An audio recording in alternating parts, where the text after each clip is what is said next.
عايزاك تاكل شويه السمك دول يا سلومتي، عشان اخر الليل مش هتعرف نفسك، هتدعيلي. يا عيني يا عيني على الفوسفور ده كله، ده انا هنور طول الليل مش هتتقطع عني الكهرباء. افتح بقك يا سلومتي يا معلمي وسيدي وتجراسي. يا عيني يا عيني يا عيني، الصبر حلو يا جدعان، فعلا الصبر حلو. شوف انا صبرت كتير عليك ازاي، وعلى قله ادبك وسفلتك وطولة لسانك، لكن في الاخر اتعدلتي. ما هو من حبي وعشمي فيك يا سلومه، لو ما كنتش اتدلع عليك اتدلع على مين امال؟ اتدلعي يا نونو وقولي هاو هاو هاو هاو هاو. هنروح للمحامي امتى؟ ايه؟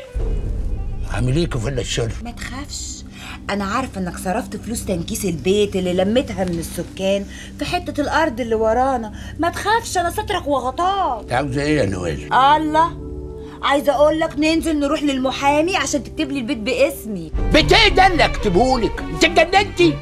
أكتب لك شقة عمري ليك أنت؟ ليه؟ مش تحمدي ربنا إني لميتك من الشارع بعد الفضايح اللي عملتيها مع الواد الصايع ده بتاع كبدة الحمير؟ وهو كان مين اللي رماني في الشارع يا راجل يا نار؟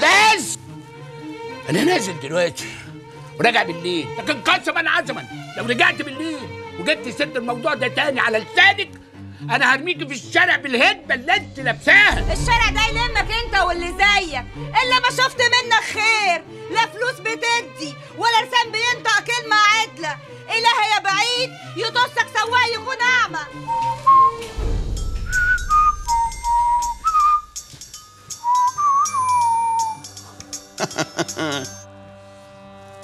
Hello? Good evening, Mr. Marwan. I want to inform you that the diamond you ordered came and we are waiting for you to come and pick it up. Ah, which diamond? The diamond that we ordered for you from Italy. Oh, no, thank you. I don't need it anymore. Change your mind? What do you mean you changed your mind? We already bought it for you. It's identical to the one you have. It's the same piece. I bought it from you with 1 million. And then I made you buy it with 2.5 million. That's all. What do you mean? Hard luck. Goodbye. Huh? Next time, take care. And take care. And take care. أنا قلتها لك أهو. يلا مع السلامة يا معلم. دقيقة على طول. تعال فكري. عوف عليك يا خال. مفتاح الشقة للهانم، أصله نسيت مفتاحها فوق. وهي ليه يا ترى بقى ما بتنزلش من العربية؟ على رجليها نقش الحنة ولا شغالين عندها؟ بقول لك إيه يا كوريا، هنرجع ونعيد تاني ونزيد تاني. ما هي مستنياك يا خال. انت عايزة مني إيه؟ انت مالكيش دعوة بيا، أنا مش ناقصاكي، سيبيني في حالي. بقول لك يا حبيبتي، انت فاكرة نفسك نازلة بنسيون؟ خارجة الصبح وراجعة آخر النهار، ولا حد عارف انت رايحة فين ولا جاية منين؟ بقول لك إيه يا كوريا، الهانم كانت بتزور والدها الباشا عيب. والدها؟ شلاية والدها. بقول لك يا حبيبتي، انت كده هتاخدينا كلنا في حديد، احنا متوين الجدعانه، مش هتخرجي وتيجي وترجعي لنا بالحكومه في ديلك وعايزاني اسكت. انت مستحيلة، أنا الغلطانة إن أنا رجعت. أستاذ شكري خدني أي حتة تانية، أنا مش قادرة أستحمل خلاص. استهدي بالله يا هانم. أبا كوريا، ادي لها المفتاح.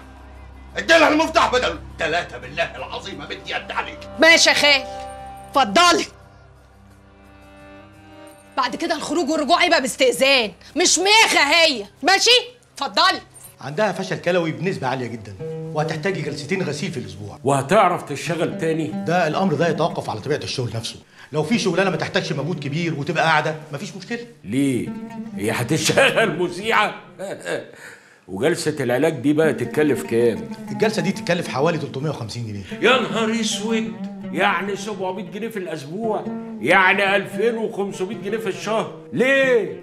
هي دخلت لنا كام 2500 جنيه في حياتها؟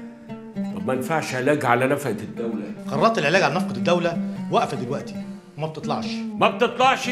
كتر خيرك يا دكتور، خليها لكم ما تلزمناش. سلام عليكم. عليكم السلام. تقلقي إن شاء الله هتبقي زي الفل. في إيه يا سندس مالك؟ مالك يا سندس في إيه؟ في إيه سبتيني ومشيتي. معلش يا سندس. البنت اللي هنا برضه سابتني لوحدي وانا خايفه. حبيبتي يا سندس انا جنبك مش هسيبك تاني، بس ما تعيطيش. انا جعانه. طيب وهعمل لك اكل يا حبيبتي وهسرح لك شعرك وهرجعك سندس الحلوه. ما تعيطيش يا سندس، تضحكي. عايزه اكل. حاضر حبيبتي من عينيا، وريني ضحكتك الاول. مش هسيبك يا سندس، مش هبعد عنك. انا جعانه. حاضر وريني ضحكتك الحلوه بس. هقوم اعمل لك اكل. نفسك في ايه؟ نفسي في ايه؟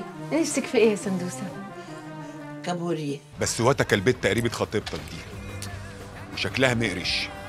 انا مش عارف البت دي عدت من تحت ايدك ازاي يا هيما، مع ان انت دنجوان بطن البقره. يا عم واتكت ايه دي؟ بتكح قمصان نوم.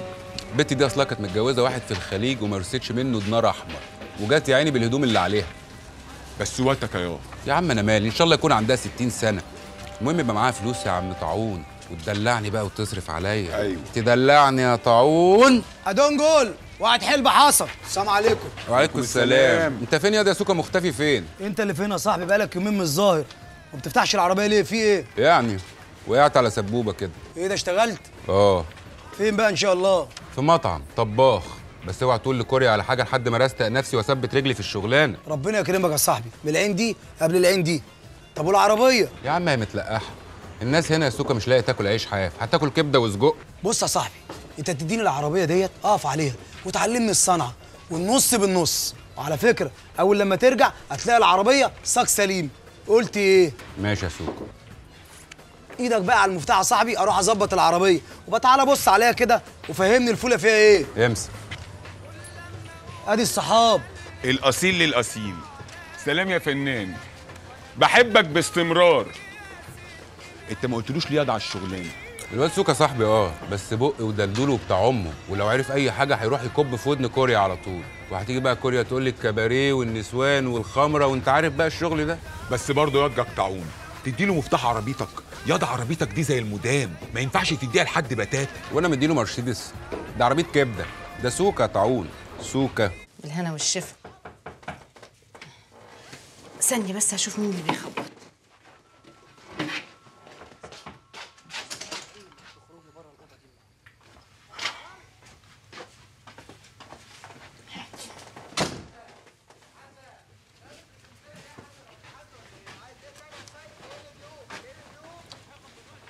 جات لك ضربه. يو انا جيت ناحيتك دلوقتي.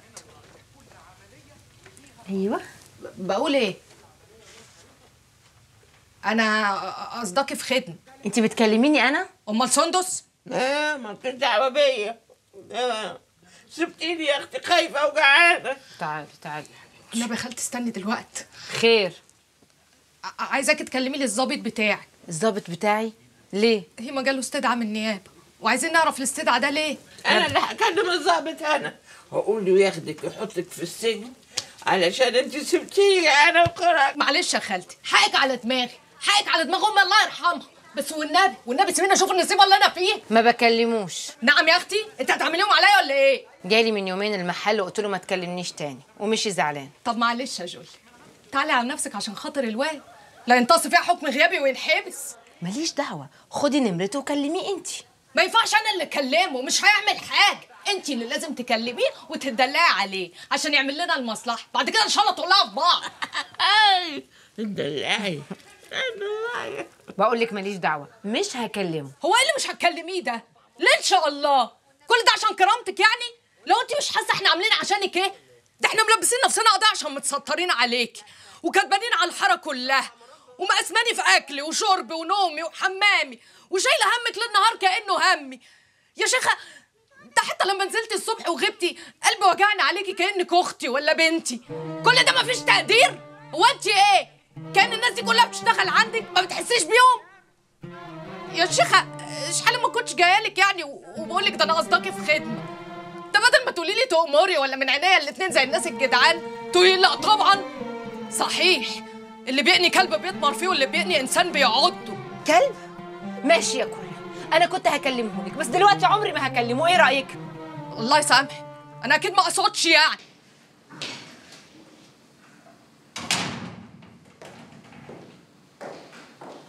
طب حتى قول لي مساء الخير، ولا انا خلاص بقيت عدوتك؟ مساء الخير يا رجاء. استنى هنا، رايح فين؟ ممكن تقول لي انت بتعاملني كده ليه؟ جرى يا رجاء، هو انت عايزه تتخانقي وخلاص ولا ايه؟ ده انت مش بقيت سلبي وبس، ومالكش دعوه بكل اللي حواليك، لا ده انت كمان بقيت مؤذي وبتاذي كل اللي حواليك. ابو طالب بيه كان هنا وقال لي ان ابو نجوان راح له البيت وهدده، وانت لازم تظهر عشان تخلصهم اللي هم فيه. وانا مال امي انا بالقضيه دي؟ انا سبت القضيه خلاص، يحلوها بقى زي ما هم عايزين. اوكي، هم يحلوا القضيه بالطريقه اللي هم عايزينها.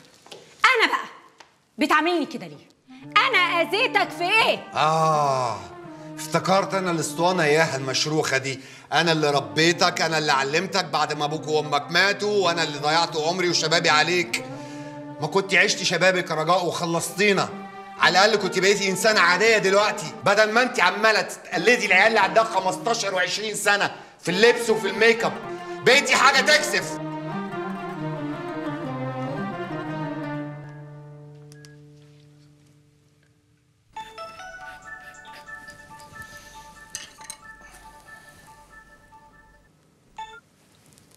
الو. الو. مين معايا؟ ايه مش فاكر صوتي؟ لا معلش مش واخد بالي. عموما انت عندك حق تزعل مني. انا اسفه يعني عشان المره اللي اتعاملت معاك بطريقه سخيفه المره اللي فاتت، بس معلش عشان كان عندي شويه مشاكل، والناس اللي انت شفتهم خارجين من عندي كانوا يعني جايبين لي اخبار وحشه، وبعدين انت طول الوقت بتعاملني كده زي ما اكون متهمه عندك وبتحقق معايا، فيعني الحاجات دي عصبتني شويه، ما تزعلش مني. خالص طبعا، متهمة ايه؟ وبعدين انا مش زعلان خلاص. المهم انت تبقي كويسه. بعدين يا ستي لو في عندك اي مشاكل ما تحكيها لي وانا هتلاقيني جنبك. متشكره.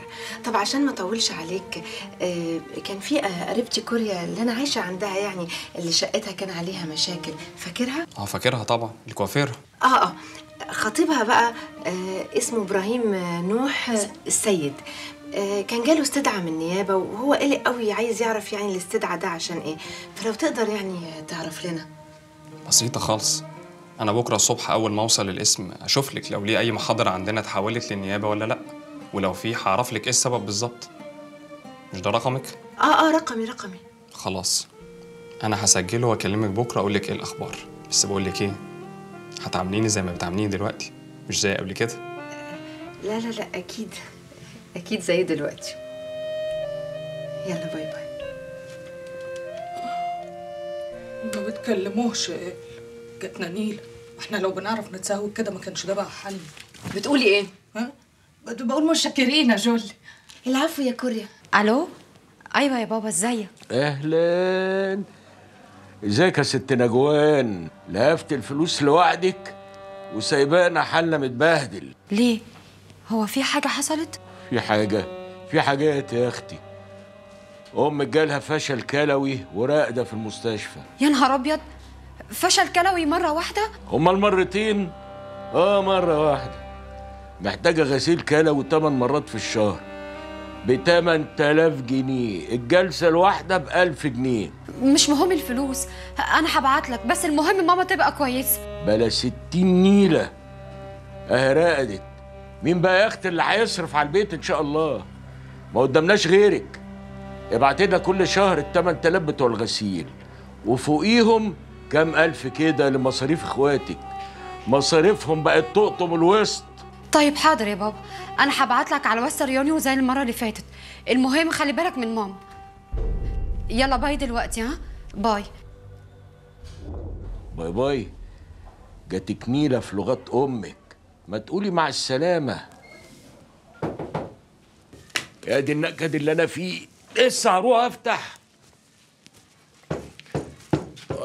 طيب ايه ده؟ جايبينها لي كده ليه؟ انا لا بعرف اكل ولا اشرب ولا اطفح ولا عندي نص جنيه في البيت حتى. الله يكرمك يا ابو نجوان. انا مش طالبه يا اخويا غير اني اترمي على فرشتي، والدكتور قال ان انا هتحسن بعد الغسيل.